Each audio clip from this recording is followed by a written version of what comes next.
Hello everybody and welcome back. So we haven't done EU4 for a little bit. I thought we'd do something different today, and I've got a few mods that are going to make Korea really, really powerful. So we're going to do a what if Korea was sponsored by God? Because you'll see very quickly if I do this. Yep, there's the event right there. Ruler blessed by God. Now we have like an ultimate ruler, so we're now blessed by God. We now have an overpowered ruler. And we're going to see how Korea goes. I thought about using a mod to alter it so I could choose my religion, because I know that mod exists, but I figured, no, you know what, we'll stick with historical Korea, and we'll see how historical Korea could have gone had they had, you know, the best leaders. Because like most nations, you know, every nation rises and falls usually with good leaders. Back in the old monarch days, it had to do with the dynasties, so a few good kings would bring a nation to glory, and then one bad king would have everything tumbling down. I don't actually know much of the history of Korea at this point. I know they had a weird existence. They did exist. The Korean people are definitely a unique people, but I know at different periods they were taken out by different Chinese dynasties, and then the Chinese dynasties would, you know, fall apart the way China does, and Korea would be freed. At different times Japan invaded it. I know at one point the Manchurians formed Manchuria, and they took out Korea as well before they took China, I believe. And of course at some point Mongolia had them. So, you know, Korea, it's kind of harsh actually. I just realized Korea is kind of the Poland of East Asia. It's that poor country that's like in the center of all these aggressive cultures all around it, and it just became the punching bag for years. Although I have read some really cool stories about Korea and how it did fight back. Like, it never just rolled over. Like, I read about Admiral Yi and how Admiral Yi's grand adventure of, you know, being promoted and kicked out of the military and over performing like military miracles where he would fight off the Japanese Navy. But anyway, you know, I just remember seeing it was really cool set of videos talking about this Admiral Yi guy. He seemed amazing. Anyway, so we'll get started. So rivals, I mean Jinzo's the only one possible, right there. So we do, even with the bonuses we have, we are in a bit of a hard spot because Korea, you know, I can't really attack any of the Japanese here because they're all vassals of Ashikage. So if I attack any of them, then Ashikage gets called in, and then he'll call in all these vassals. So if I attack even one small place in Japan, I'll end up at war with all of it. So at this point, we're too weak to attempt that, nor do I have the navy to fight all their collective navies, so that's just, Japan's unreachable right now. Ming, I think if we get a bit of a military advantage, we could probably beat them later, but not yet. Like, I'm not going to be able to open the game fighting Ming, that's just not feasible. However, I think one of the easiest things we can do at the start is to try and conquer Manchuria. I think if we aim for these guys and we try and take them out, expand into Manchuria, that'll give me a bit more income, a bit more of everything I need, and then hopefully we'll try and break the back of Ming. If we're really lucky, Ming will fall apart. They'll have like the Shun revolt and all the other revolts that happen, and when that happens, we'll take advantage. We'll hit them while they're weak and while they're divided, and we'll try and nab up some territory. But we'll see. It's going to be interesting. Korea is definitely a doable country. Like, the way they've changed East Asia now, Korea is actually quite strong. And with the new Manchurian update, they actually added Korea's got its own, you know, unique focuses. Not as many as some nations, like the Europeans have a lot more, I think. Although, actually, looking at this is pretty well thought out. So what's this? Settle the North. Culture is Korean. Oh, are they not Korean? Oh, they're not. They're Jurchen. Okay. So if I change the culture of those two, I'll get that mission, which will give me expand the homeland. Which doesn't really give me much. And Kyoto. Okay, so yeah, that's dealing with Japan. What is the other side of the tree? So a righteous army. Is that war relative army ratio at least 1 point? So basically I just need to be way overpowered compared to someone. That shouldn't be too hard. You just gain some manpower. Chinese diplomacy? China's opinion of Korea is at least 175. I mean, we can just do that straight away. Let's just... We're not going to go to war straight away, like I said. So let's get that mission done. Just start improving relations immediately. It costs me nothing.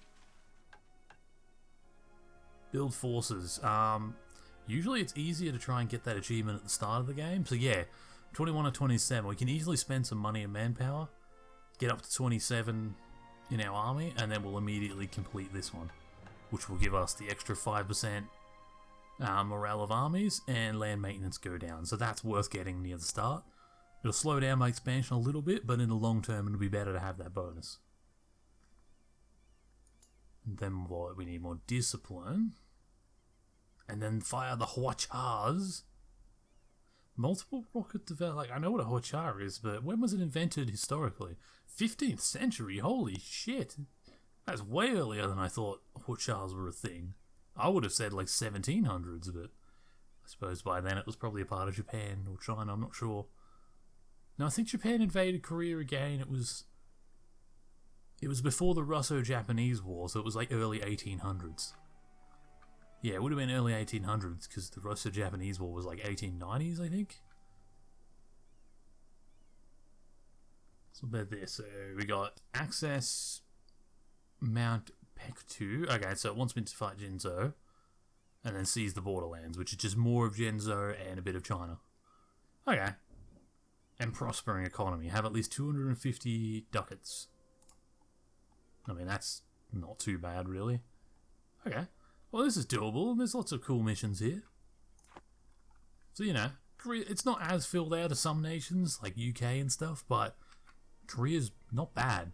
Like, you gotta admit, in EU4, they have made an effort now to make Korea much more enjoyable. Oh, although I might just lower that a little bit, get some ducats. Oh, that's a little painful that we start off with so little money. Mothball those 3, and then how much do we make? 320. Yeah. How much do we need to go full size? 27, and we've got 21, so we need 6 more. 2, 3, 4, 5, 6. There you go, that puts us up to our military strength and didn't cost all that much. So we've got enough income that we can probably get an advisor. Let's get a military one. Let's get that national manpower. As well as an admin one. National tax modifier. Done. And that should leave me with, yep, just over 1 ducat a month, which won't be true when I fully mobilise the army, but that's fine. We'll save a bit of money before then. So what Confucian? I've never played much as Confucian. I don't really know how this religion works and how its mechanics work. So, admin tech cost down by 10%. That's actually really, really good. Tolerance of heretics +2. That, you know, was decent. Confucianism. Philosophers of the 5th century BC. Yeah, Confucius. It's just basically following the teachings of Confucius. So, importance of good government. China and Korea, as well as some Jurchen states. Okay. So what's this harmonise? Provinces with harmonised religions are tolerated as if they were Confucians. Ooh, that's actually really powerful. So it doesn't. So I don't need to do religious ideas or anything as a Confucian. I can just, you know, harmonise with them. So how do you harmonise?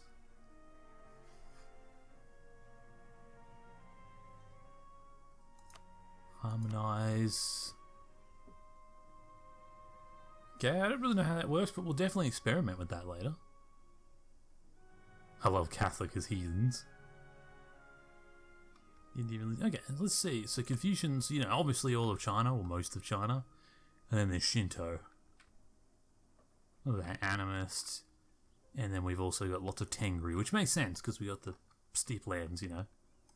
Anyway.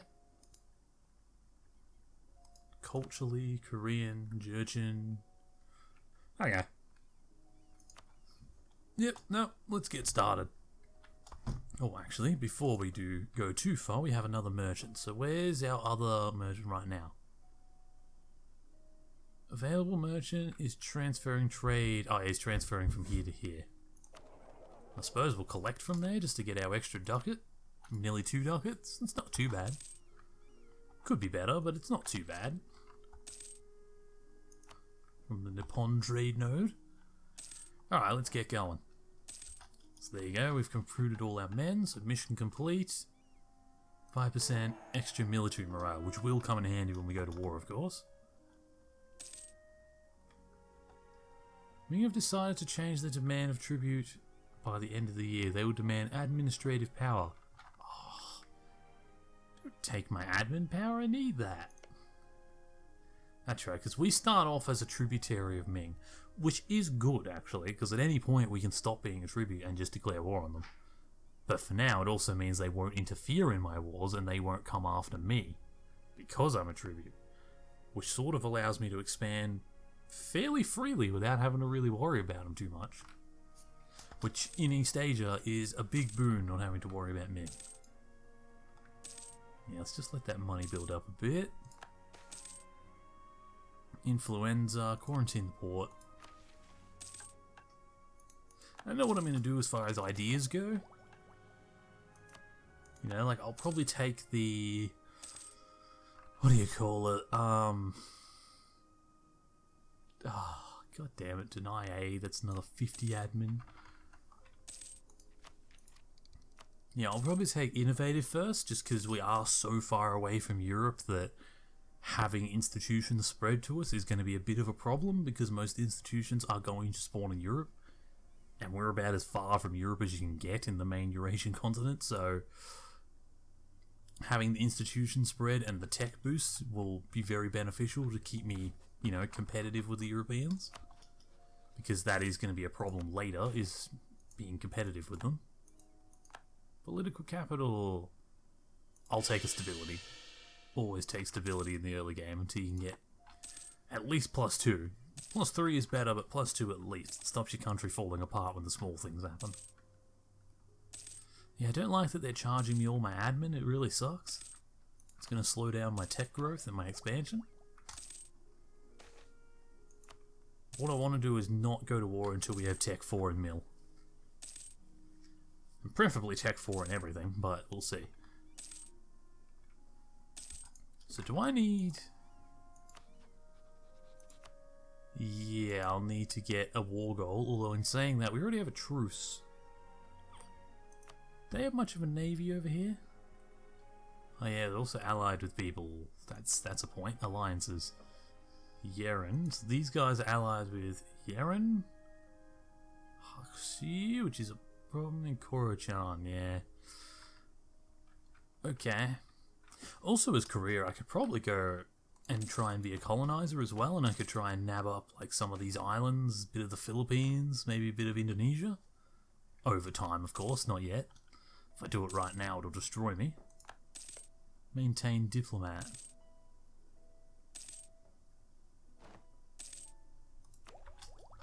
Yeah, well, there's the mill tech. So, when does our truce run out with these guys? So, truces. Oh yeah, January. That's not too far away, and we don't have a war goal on them. They're a tributary of Ming, but I think because I'm a tributary, we can fight wars amongst ourselves without their interference. So let's get a war goal on them. Yep, got our admin tech. We're not far off getting our dip tech. Still got our advisors. Very good, very good. Here's our dip tech. So we can also build... Oh, we don't have money to build. Let's say we can build some tax buildings, but yeah, we don't have money. Save it for the army. We're definitely going to be needing it for the army when we go to war. Speaking of, let's just move the army to the front line. Who are their allies? Yeren. That's not too much of a problem. So many pop-ups. Okay, so what is it? It's 1940. Yes, our truce is up. Fabricate claim. So hang on, what did we need for a mission? Was we needed something off them. We needed Jinzhou itself. Okay. So, if I get a war goal on this one, we need to focus here. Fabricate claim on, what's this one? Jingliang. Or Xinjiang. I don't know. Sorry about my pronunciation if you are from these regions. I am obviously not a native Asian speaker. Korean, Chinese, or Japanese speaker. Or Manchurian. I'm not sure if Manchurians have their own language in that area. I'm not really sure, but I'm not a speaker of any of that, so I do my best. Oh yeah, that's a good point. I'm glad it warned me. Let's put our army maintenance up to full. Wait until their morale is at max. Also, we should probably get some actual generals, because generals do make a fair bit of difference when it comes to combat. Spare no expense. Give me another 50 admin. Alright, there we go. Now, declare war. Yep, and see that? Ming's not going to get involved. The allied with Yeren will get involved, but that should be okay. So you're going to start taking that out while we just siege down these provinces.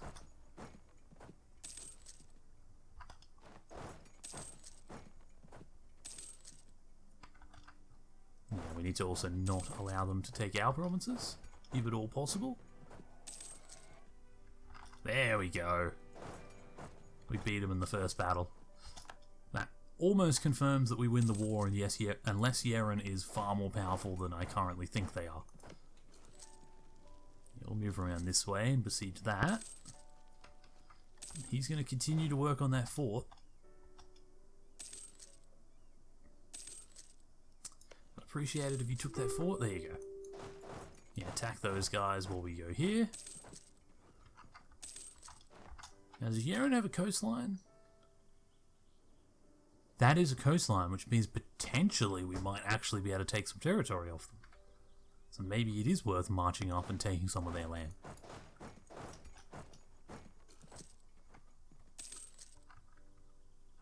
Yeah, this time we'll let the smaller army do that, and we'll have to make sure that we fall back and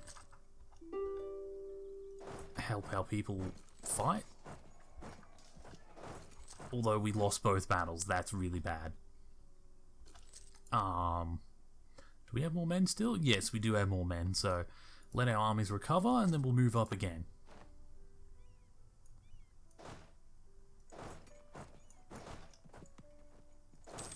Yep, move forward. It's alright, it's because we didn't fight together, we should have. So yeah, you go in there, you go in there. That way they can reinforce each other, re-siege those. This time the bigger army's going to go there. Don't know why we can't move through these guys anymore, but that's fine. You know what, let's just do that. I know that'll leave us lacking a bit of admin when we need it later, but it gives me the idea. So let's go innovative straight away, because... oh, look at that! So we get 5% tech cost, plus negative 10% tech cost, which gives me 15%. So 15% cheaper techs in general, and then because I'm Confucian, the admin techs are going to be 25% cheaper. That's going to be really powerful going forward.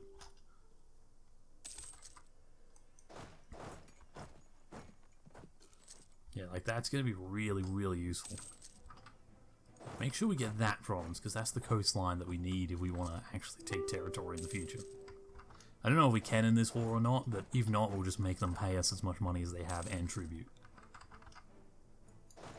I don't know where their armies have gone. Not rightly sure.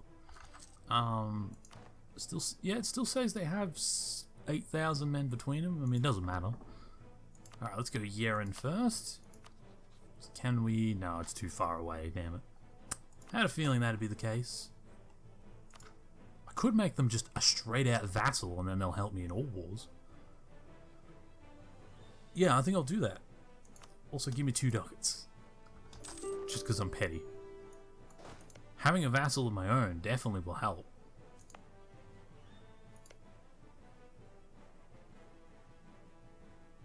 Now, am I still a vassal of China, even though I have my own vassal? Tributaries... Yes, I am. I saw my flag in there. Good. Good. Because that means Yeren will be able to help us in wars. Oh, god damn it, our armies are stuck. Donghai. Give me access. Move my armies back. Yeah, they don't have much of an army right now because we sort of destroyed it, but in time, that will be incredibly useful. Also, let's end this war here. Their fleets are trying to blockade me. Good luck.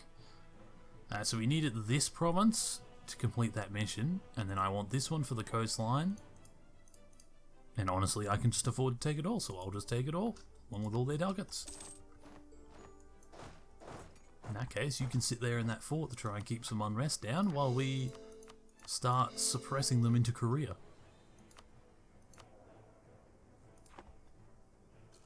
Yeah, we now have loans, but that's fine.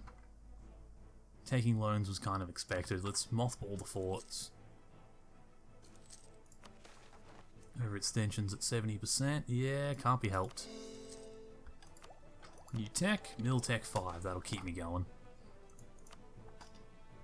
I got new unit types. Offensive foot soldiers. Good. As soon as we hit 49 admin, one more tick. There we go. Now we're bringing it all into Korea. As soon as we're done doing that, then we should get access to this mountain, which gives us just more claims, some prestige and legitimacy. The prestige is nice. Gives me more claims though, which I could probably use. Some refugees, they give me diplomacy cost and production. Yeah, we can make room for them if it gives me that. Tip tech goes up to 6, very good. We technically don't have money right now. I might use a bit of this just to get rid of that inflation, help out my economy a little bit. I don't really want to put my army maintenance down until we fully conquered these areas. Yeah, because it looks like they're going to rebel very soon. There they are. Let's get base production. I'm going to send you up to reinforce. Yeah, otherwise we may have died there. And then take these guys out. Alright, then we can probably put our army maintenance down because we've now put down the rebellion. So, fleets and armies. And that gives us a +3. Now we actually start making money again, and we get all of that into Korea. Yep, there we go. Get our prestige and some more claims. Which is seize the borderlands. So what did we just get? South Jin. I'm imagining that's this area. Yeah, South Jin. Why can I not see what I have claims to? Or is it into... Oh yeah, it's diplomacy. There we go. So according to that, I have some claims in Huxi, some in Donghai, and of course, you know, the main part of China here, just outside of Beijing. Interesting. Well, I think that'll do for the first part, so thanks for coming by. And in the next one, we'll continue to expand Korea. I'm already enjoying this. It's always fun playing in an area that isn't Europe in EU4. Bye for now. Hey people, good to see that some of you made it to the end of the video. I hope you enjoyed it. If you enjoyed this content, there should be much more like it on my channel. Feel free to subscribe to see some more. Check out some of my links in the description. I stream on Twitch 3-4 days a week. And yeah, I hope you enjoyed it. I'll put some links for some other videos on the screen that you can enjoy now. See you all in the next one, I hope.